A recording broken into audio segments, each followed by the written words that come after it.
Perfect. All right. Jumping in then, my name is Brian Judd. I work for Synercomm here in Brookfield, Wisconsin. I'm the Vice President of Information Assurance. Actually been with the company now for 18 years, and I'd love to say I'm one of the longest employees of the company, but I've got quite a few ahead of me. So we got a great organization, lots of people very dedicated, not only to information security, but to the company in general. I also hold a Master of Science in Information Assurance that I picked up at Norwich University about 15 years ago. I've been, like I said, with Synercomm for 18 years and had a chance early on to do more systems engineering and network engineering with Juniper and Checkpoint.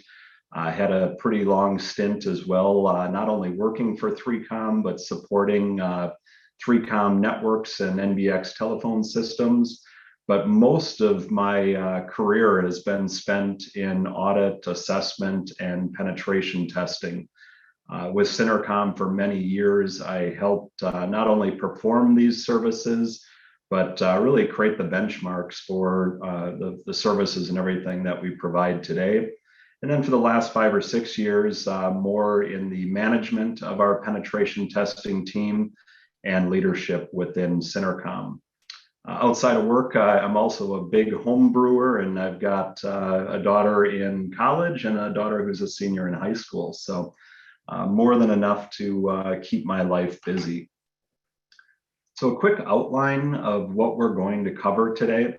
I'm going to do a little bit of background and level setting with what I'm talking about when I use the term attack surface, a little background as well on cloud types, and then really go into how Synercomm and other firms similar to ours help our clients validate the security of their cloud environments.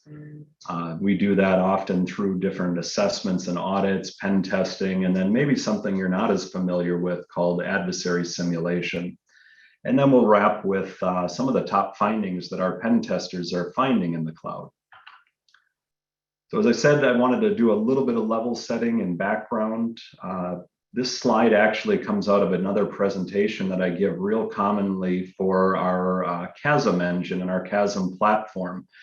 Chasm is a software as a service tool that Synercomm created to go out and discover systems on the internet and assess their risk, basically performing a lot of the reconnaissance that our penetration testers are typically doing every day, but in a more automated fashion.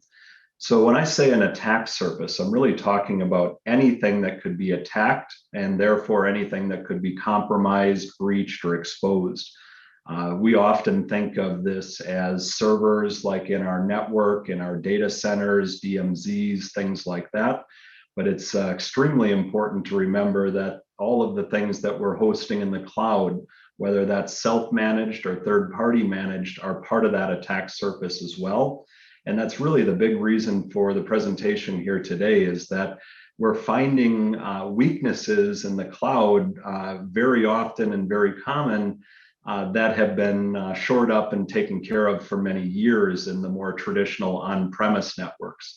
So I feel that there's a big move to the cloud, but people are also not quite ready maybe from a security perspective, or at least taking all those same considerations into account.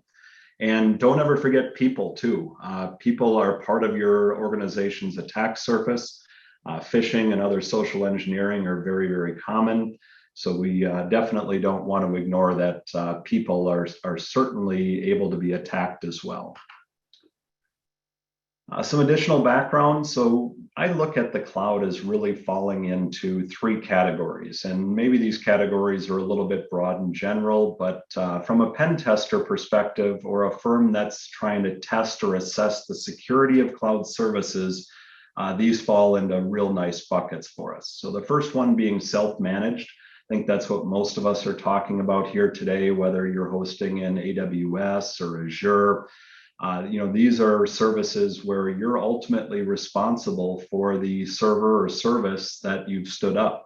You secure it, you manage it, you collect logs, whatever those things are. The self-managed services are things that you're performing those yourself, or you're responsible at least to configure those. There's also a lot of co-managed or third-party managed services out there. These could be with like a managed service provider, but still hosted in AWS or Azure. It also includes, dozens, if not hundreds and hundreds of hosting providers out there as well that are simply standing up, web servers and applications and things on your behalf. And then finally, last but not least, the software as a service. These are going to be things that generally we don't do a lot of penetration testing against because our clients don't actually have permission to, for example, pen test ServiceNow or Salesforce, but still very, very important considerations when we're talking about your attack surface and what could still, affect the reputation of your company or the security of your company. You might not have direct control over these, but they often have your data, which is ultimately your risk. So we've got three different methods that we commonly use to assess cloud security. The first of those being a cloud configuration assessment. In the past, we often called these audits. We prefer at Synercomm at least to use the term assessment or review because audit is often used more in a financial context and against very hard, fast rules where those don't always exist sometimes in the cloud.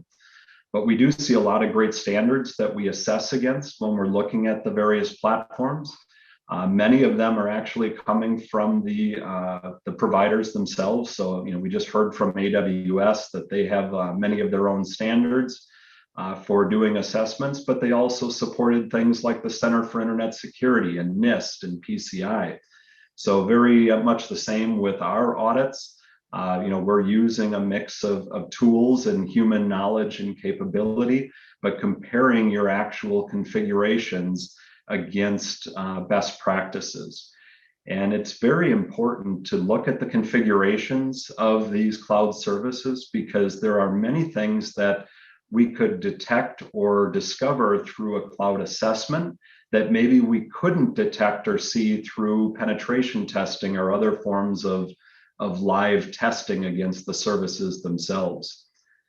I think that we've heard this already in the first couple of presentations. You're going to hear it a bunch more in mine, that cloud configuration mistakes and errors are common. And those are really the things that we're seeing exploited most often today.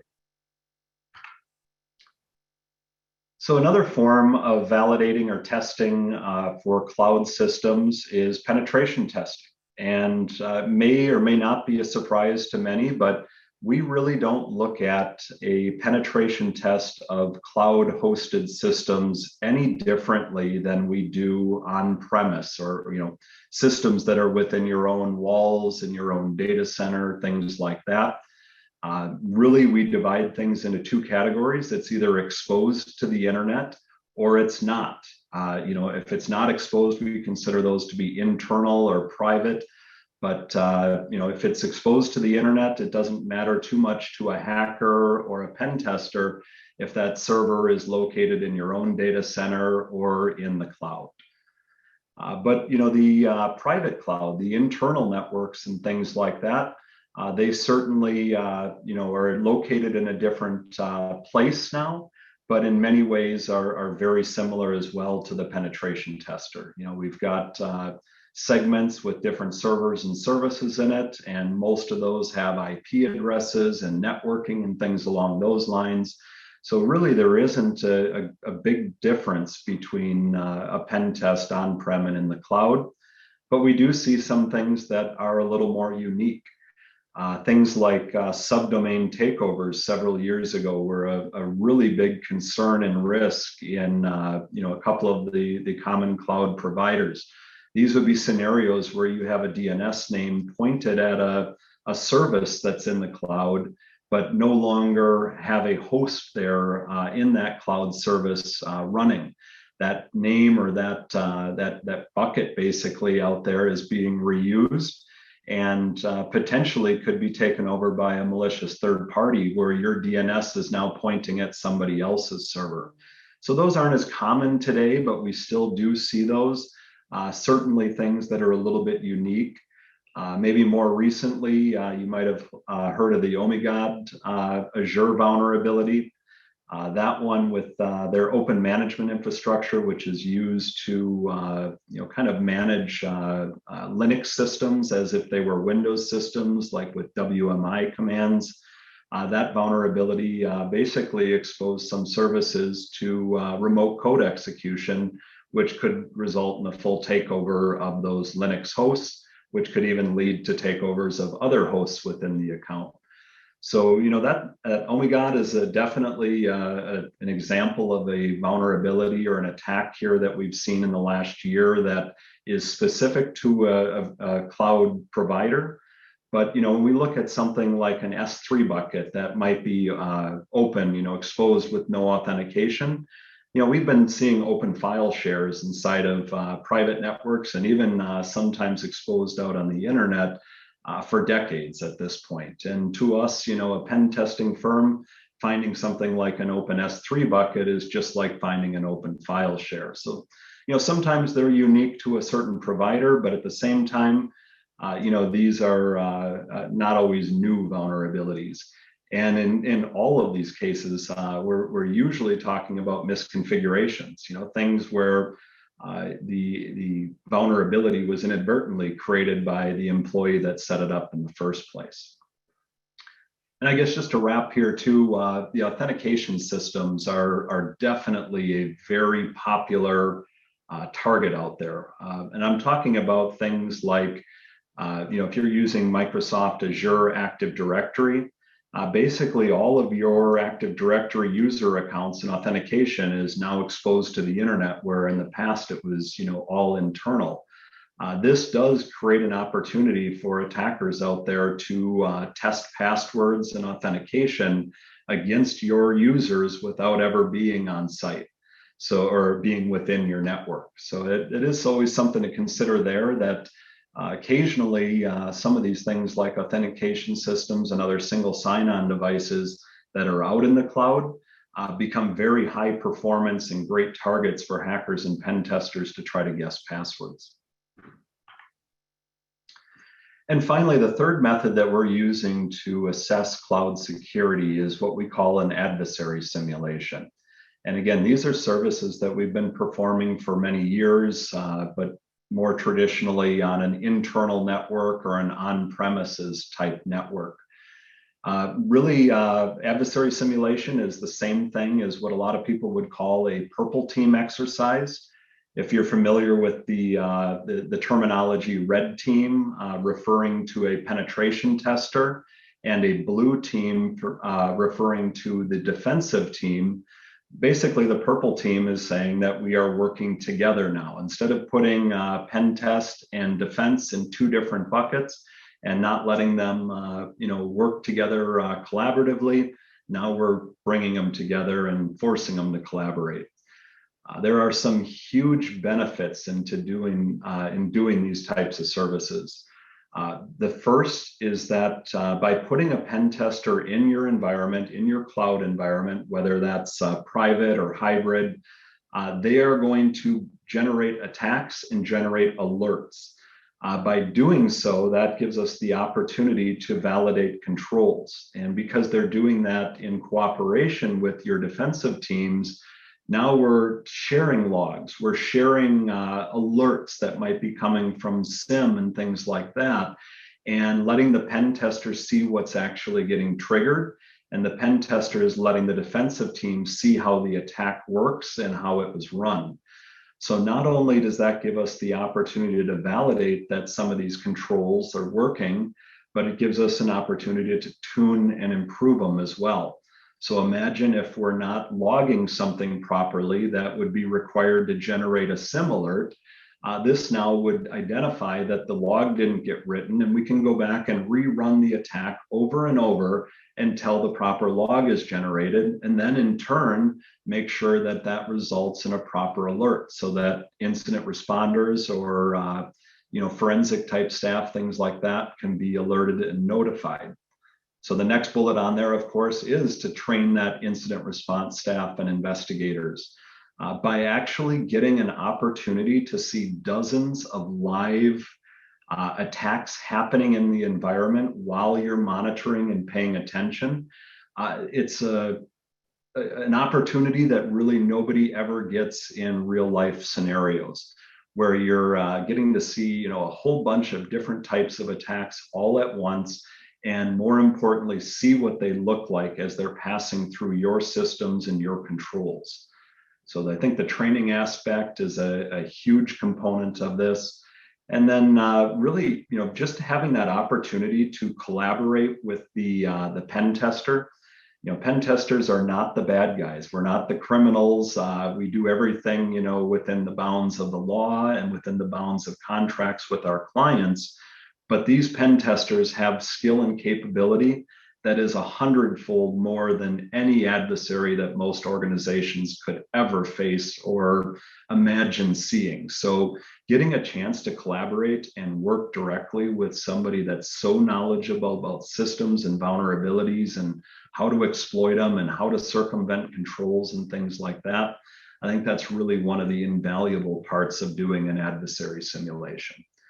And really, again, it doesn't matter if we're talking about the traditional on-premise networks, a private cloud, a hybrid cloud, a public cloud.